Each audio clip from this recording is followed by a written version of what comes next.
ಮನೆ ಮುಂದೆ ನಿಲ್ಲಿಸಿದ್ದ ಬೈಕ್ಗಳೇ ಖತರ್ನಾಕ್ಗಳ ಟಾರ್ಗೆಟ್. ಹ್ಯಾಂಡ್ಲಾಕ್ ಮುರಿದು ಕ್ಷಣ ಮಾತ್ರದಲ್ಲೇ ಬೈಕ್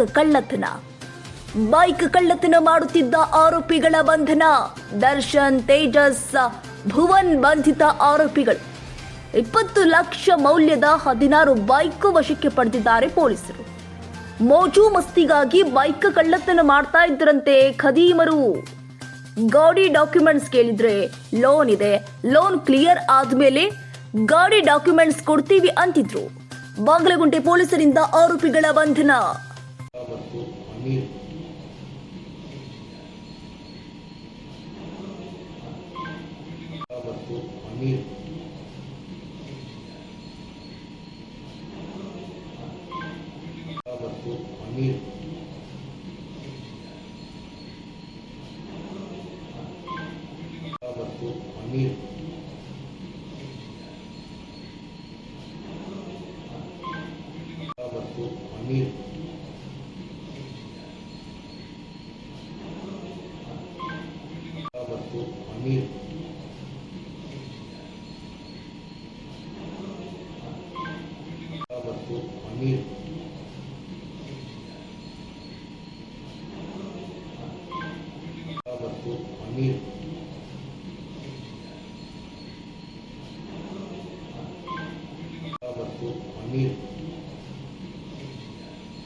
ಕ್ಷಣ ಕ್ಷಣದ ಸುದ್ದಿಗಾಗಿ news 81 Kannada YouTube channel subscribe ಮಾಡಿ. ಹೊಸ ಸುದ್ದಿಗಳ ನೋಟಿಫಿಕೇಶನ್ಗಾಗಿ ಬೆಲ್ ಐಕಾನ್ ಕ್ಲಿಕ್ ಮಾಡಿ.